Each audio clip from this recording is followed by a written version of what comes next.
Welcome back to the shadows where truth is the only light that doesn't burn. Today, we are stepping into the most private, most sacred room of your life, only to find that it has been turned into a cold, clinical laboratory. You've felt it, haven't you? That haunting realization that in the moments where there should be the deepest connection, there is only a vast, echoing void. You are looking into the eyes of the person who claims to love you, but instead of warmth, you see a reflection of your own exhaustion. We are peeling back the veil on a truth so dark it shatters the soul, why the narcissist remains utterly indifferent to your suffering in the most intimate moments of your shared existence.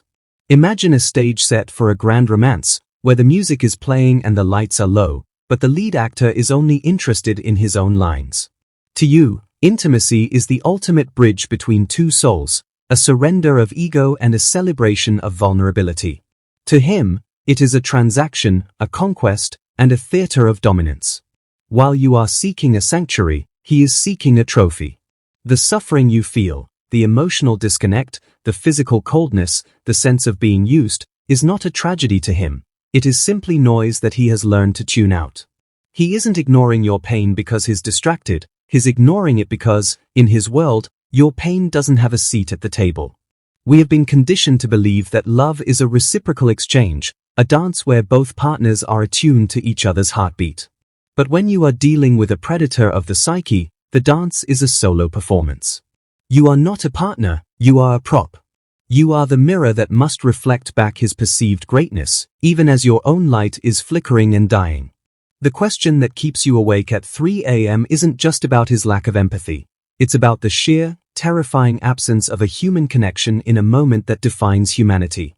Why does he look through you when he should be looking into you? Why does your tears feel like raindrops on a suit of armor? Let's be blunt. The narcissist operates on a frequency of entitlement that bypasses the human heart entirely. When you are suffering, when you are reaching out for a sliver of genuine affection, you are met with a wall of granite. This isn't a misunderstanding or a communication breakdown that can be fixed with a date night or a therapy session. This is a fundamental structural defect in his soul. He views your emotional distress as an inconvenience, a smudge on the pristine surface of his self-indulgence. In his mind, your role is to provide, to serve, and to disappear into his shadow. Your suffering is merely a sign that you are failing to perform your duties as a source of supply. You might think that if you could just explain it better, if you could just find the right words to describe the ache in your chest, he would finally understand. But you are speaking a language of depth to a creature who only lives in the shallows. The narcissist doesn't care about your suffering during intimacy because empathy is a currency he does not possess. He is biologically and psychologically incapable of feeling the weight of your sorrow because he is too busy carrying the weight of his own bottomless insecurity. He uses your body to quiet the screaming demons of his own inadequacy, and in that desperate pursuit, your humanity is nothing more than collateral damage. The big haunting question isn't why he doesn't care, it's why we expected him to care in the first place. We project our capacity for love onto a void, and then we are shocked when the void doesn't love us back. In the bedroom, the mask doesn't just slip, it vanishes. You are left with the raw, unfiltered reality of a person who views intimacy as a power dynamic. If you are hurting, it means he is winning. If you are diminished, it means he is magnified.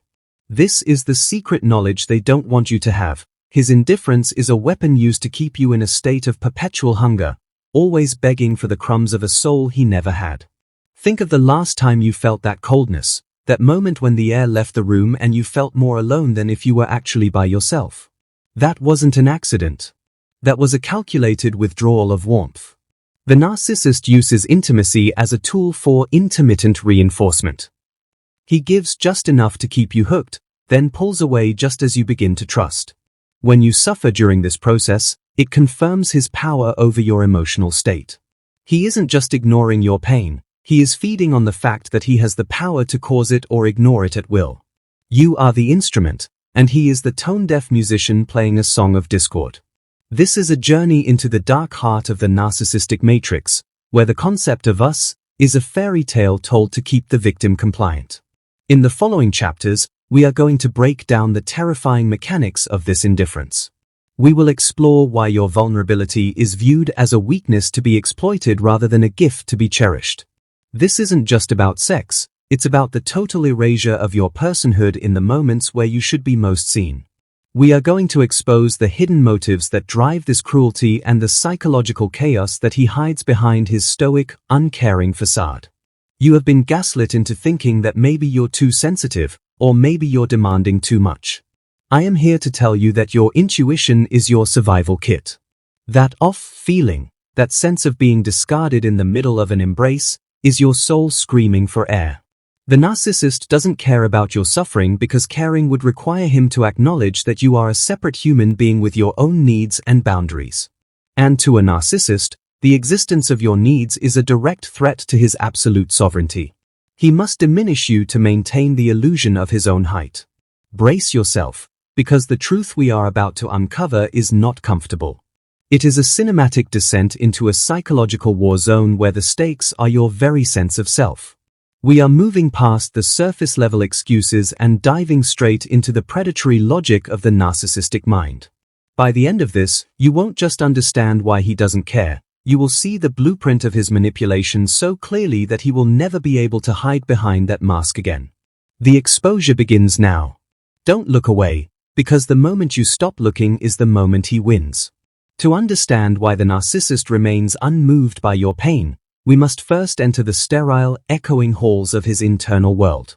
Deep inside, there is no self as you understand it, only a frantic, shimmering collection of mirrors designed to reflect a false image of perfection.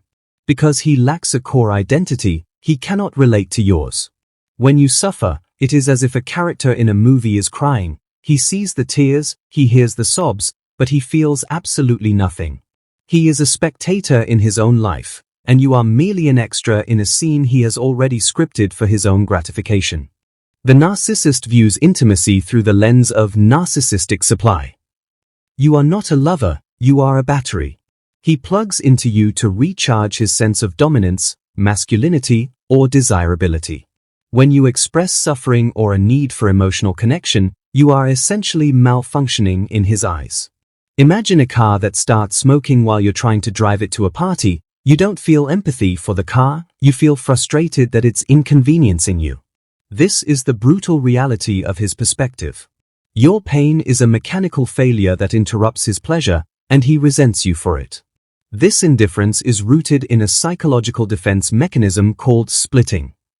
To the narcissist, people are either all good or all bad, and usually, they are just objects to be manipulated. In the heat of intimacy, he is focused entirely on his internal fantasy of power. If your suffering disrupts that fantasy, he devalues you instantly. You become a nuisance, a burden, a dramatic obstacle to his satisfaction. He doesn't see your tears as a call for help, he sees them as an attack on his right to enjoy himself. He shuts down his emotional receptors because acknowledging your pain would mean acknowledging his own monstrousness. There is a visceral, predatory quality to this apathy. Think of a shark moving through the water. It doesn't hate the fish it eats, it simply doesn't recognize the fish as anything other than fuel. The narcissist's lack of care is a predatory efficiency. He has learned that he can take what he wants without giving anything in return. When you are at your most vulnerable, he is at his most detached. This detachment is his armor. It protects him from the terrifying possibility of genuine intimacy, which requires a level of self-reflection and vulnerability that he is too cowardly to face. Let's look at the lack of effective empathy. While a narcissist might have cognitive empathy, the ability to logically understand that you are sad, he lacks the effective component that allows him to feel it with you. He can see the map of your pain, but he will never walk the terrain. This creates a cinematic horror where he can look you in the eye while you are breaking down and feel as much emotion as if he were looking at a wall. His brain is simply not wired to process your emotional state as something that requires a response. He is a biological machine programmed for self-preservation at your expense. Behind the indifference lies a hidden well of shame and chaos. Every time he engages with you, he is fighting a war against his own insignificance. If he truly cared about your suffering, he would have to admit that he is the cause of it.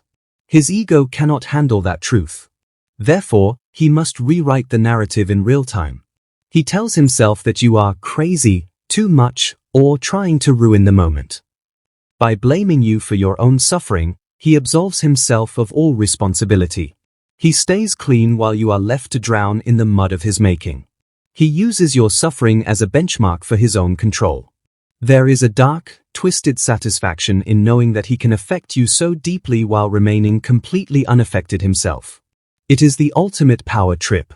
When he ignores your needs during intimacy, he is asserting his dominance over your body and your emotions. He is proving to himself that he is the one in charge, that he is the one who decides when the connection happens and when it dies. Your pain is the proof of his potency. It is a sick, internal metric that he uses to validate his false self. Consider the metaphor of the emotional vampire. He doesn't just want your pleasure, he wants your energy in whatever form it comes. If he can't get your adoration, he will settle for your frustration or your pain. Both are forms of supply. When you are suffering, you are giving him your full attention. You are focused on him, pleading with him, reacting to him. This keeps the spotlight firmly on him. Even in your agony, you are serving his need to be the center of the universe. He doesn't care if the fuel is high-octane joy or low-grade misery, as long as the tank is full. This architecture of apathy is reinforced by his sense of entitlement. He believes he deserves intimacy without the work of emotional labor. In his mind, your suffering is a bill he shouldn't have to pay. He wants the high without the come down, the prize without the effort. He views your emotional needs as a tax on his freedom. By refusing to care, he is tax evading in the relationship. He takes the benefits of your body and your presence but refuses to pay the emotional cost of being a decent human being. It is a theft of the soul, disguised as a romantic encounter. We must face the cinematic truth. You are sleeping with a ghost. There is nobody home behind those eyes during the moments that matter most. The person you think you are loving is a curated image, a hologram designed to lure you in.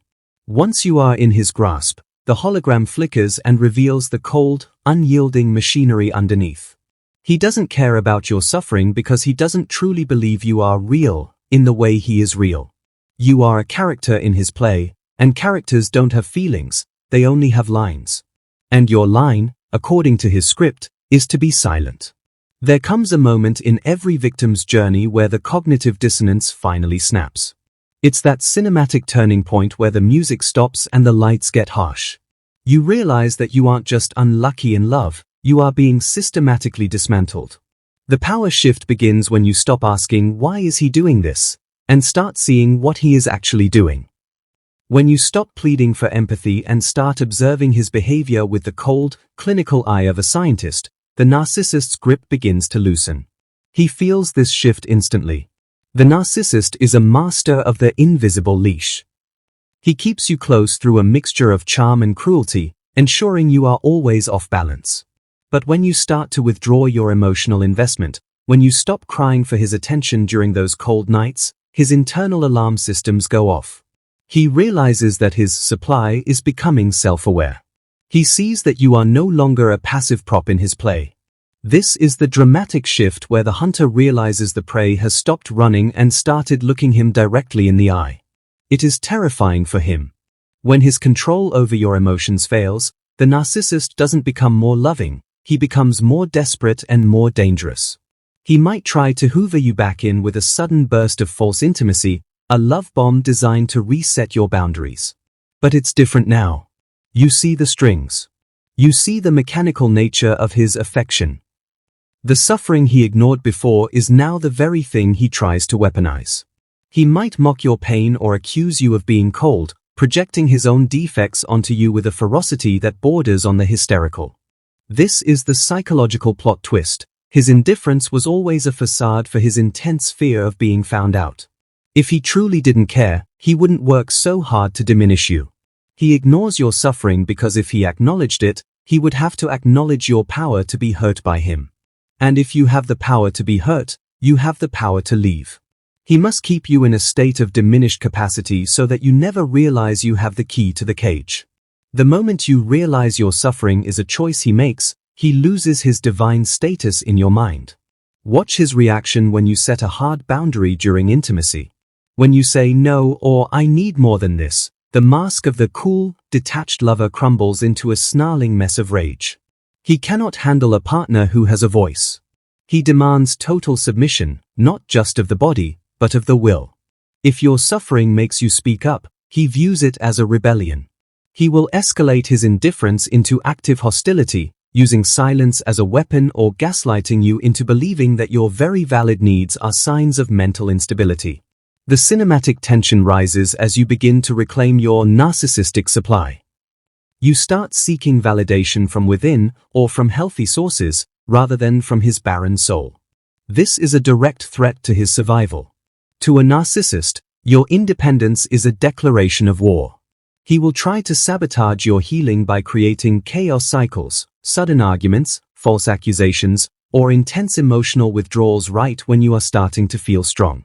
He wants to drag you back into the basement of your own despair because that's where he knows how to control you. Imagine the narcissist as a director who has lost control of his lead actress. He is shouting through the megaphone, but you have stopped listening. The indifference he once used to punish you now becomes his own prison. He is trapped in a loop of needing your reaction to feel alive, but you have stopped reacting. This is the gray rock phase in action, but deeper. It is an internal shifting of the tectonic plates of your soul. You are no longer available for his consumption. You are becoming a person again, and he has no idea how to interact with a person. The power shift is a slow burn. It's the realization that his lack of care isn't a reflection of your worth, but a confession of his poverty. You start to see him not as a powerful, dark figure, but as a small, frightened child hiding behind a wall of arrogance. The indifference that used to feel like a sharp knife now feels like a pathetic shield. You see the effort it takes for him to stay so cold. You see the cracks in the granite. He is working overtime to maintain an image that you no longer believe in. The spell is broken. During this turning point, the narcissist will often discard you first to save face. If he senses he can no longer break you, he will throw you away before you can leave him. He will find a new victim who hasn't seen behind the mask yet. He will flaunt this new connection in your face, hoping to trigger that old suffering one last time. He wants to see if he still has the remote control to your heart. This is the ultimate test of your new strength. Will you chase the ghost, or will you let it vanish into the night? The transformation is complete when you realize that his indifference to your suffering was actually his greatest weakness. It was the tell in his poker game. By showing you that he didn't care, he revealed his lack of humanity. He thought he was being strong, but he was actually showing you exactly why he is a hollow shell. The dramatic shift is that you are now the one who is indifferent, not out of cruelty, but out of a profound, soul-deep realization that there is nothing there to save. You are finally free of the laboratory. When the narcissist's internal world begins to collapse, the fallout is brutal and ugly. His ego is a fragile balloon held together by the thin air of your attention. Without it, he begins to decompensate. The indifference he once wielded like a scepter now becomes a heavy chain. He starts to unravel in ways that are both pathetic and terrifying. This is the dark, harsh reality of the narcissistic collapse. The master of the universe is suddenly revealed to be a man drowning in a shallow pool of his own making, gasping for air that he himself poisoned. Socially, the consequences start to pile up. The narcissist's flying monkeys, those who enabled him, begin to see the inconsistencies. As he loses his primary source of supply, he becomes more erratic. He can't keep the mask on for the neighbors or the co-workers anymore. The leaks are everywhere. People start to notice the coldness he tries so hard to hide. His perfect reputation begins to fray at the edges. He is no longer the cinematic hero. He is becoming the villain in a story that everyone is starting to read. The isolation he forced on you is now closing in on him. Internally, the panic is absolute. A narcissist without supply is like a vampire without blood. He begins to wither and age before your eyes. The suffering he ignored in you is now reflected in the hollow pits of his own eyes. He is haunted by the narcissistic mortification, a shame so deep it feels like physical death. Every time he looks in a mirror, he sees the void he tried to fill with your soul. He realizes, on some primitive level, that he has destroyed the only thing that was real in his life, and he has no way to fix it because he doesn't know how to be. The tone becomes dark and brutally truthful. He is a parasite that has killed its host and is now starving. He tries to find new supply, but he is too frantic, too obvious. His charm feels forced, like a bad actor in a community theater production. The cinematic gloss has rubbed off. He is left with the raw, jagged edges of his personality. He lashes out at anyone who gets too close, or he sinks into a deep, performative depression designed to elicit pity. But the pity doesn't come because he has exhausted the empathy of everyone around him. Watch the unraveling of his physical presence. The narcissist often takes great pride in his appearance, but during a collapse, he may neglect himself or become obsessed with a failing image. He is trying to fix the outside of a house that is burning down from the inside. He thinks that if he can just look powerful again, the power will return. But the power was always a projection. It was a movie projected onto the screen of your devotion. Now that the screen is gone, there is only a flickering light in an empty room. He will try to blame you for his downfall. In his twisted logic, your betrayal, which was actually just your survival, is the cause of all his problems. He will spin a narrative of being the victim, a cinematic tragedy of the misunderstood genius. He will tell anyone who will listen that you changed, that you turned cold, that you stopped caring. The irony is thick enough to choke on. He is accusing you of the very indifference that defined his entire existence. It is a desperate, flailing attempt to regain the moral high ground he never occupied. The social consequences intensify as he burns bridges in a fit of narcissistic rage. He can't handle being questioned, and when people start to ask why he treats his partners so poorly, he cuts them off. He creates a desert around himself, convinced that he is the only one who is loyal or true. He is the king of a graveyard, surrounded by the ghosts of relationships he murdered. The suffering he once viewed as a minor inconvenience in the bedroom has now become the defining atmosphere of his entire life. This is the bunker mentality. He retreats into a fortress of delusions, convinced that the world is out to get him. He becomes hyper-paranoid, checking social media, looking for signs that you are winning without him. Your happiness is an insult to him. Your healing is a personal attack. He wants you to stay broken because if you are broken, he is still relevant. If you move on and find peace, he becomes a footnote in your history. And to a narcissist, being a footnote is a fate worse than death. The collapse is not a quick event. It is a slow, agonizing decay. He might spend years trying to rebuild his supply network, but it's never the same. He is older, more bitter, and his tactics are more transparent. He becomes a caricature of himself. The dark, mysterious lover is now just a lonely, middle-aged man with a mean streak and a collection of tall tales. The cinematic lens has shifted from a thriller to a tragedy, and he is the only one who doesn't realize the audience has already left the theater. You must understand this. His collapse is not your responsibility. You were the life support system for a person who refused to breathe on his own. When you unplugged, you didn't kill him, you simply allowed reality to take its course. The suffering he feels now is the natural consequence of a life built on a foundation of lies and emotional theft. It is the cold, harsh light of the morning after a long, dark night. He is finally facing the one thing he feared most, himself. And there is nothing there to comfort him. We have walked through the fire, and now we stand on the other side. The final truth is this: the narcissist didn't care about your suffering because your suffering was the only way he knew how to feel significant. But his indifference was never about your lack of value, it was a testament to his own spiritual bankruptcy. You were a gallon of water being poured into a cracked vessel, wondering why it wouldn't stay full. The vessel wasn't broken by you, it was manufactured without a bottom. You can finally stop trying to fill the void. The cinematic closing begins with you reclaiming your body.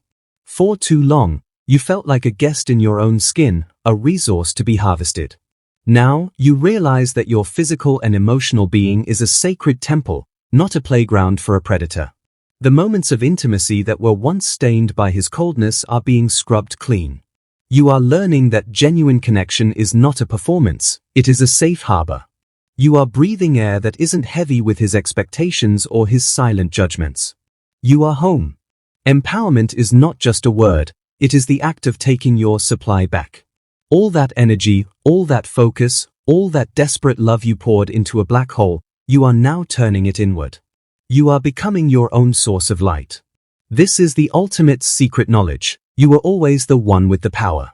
He was just a thief who convinced you that the gold belonged to him. Now that you've caught him in the act, he has no choice but to drop the bags and run. The treasure is yours again. Healing is a cinematic slow burn. It's the morning you wake up and he isn't the first thing on your mind. It's the moment you hear a song that used to trigger you, and you just keep driving. It's the realization that you are no longer waiting for an apology that will never come. You have apologized to yourself for staying too long, and that is the only closure you need. You are writing the final scene of this movie, and in this version, the hero doesn't need the villain's permission to be happy. Let's deliver the final truth punch. His indifference was his confession that he could never reach the heights where you live. He stayed low because he couldn't fly. He tried to clip your wings so he wouldn't feel so grounded, but your wings have grown back stronger. You are now equipped with a predator radar that will protect you for the rest of your life. You have seen the dark side of the human psyche and survived.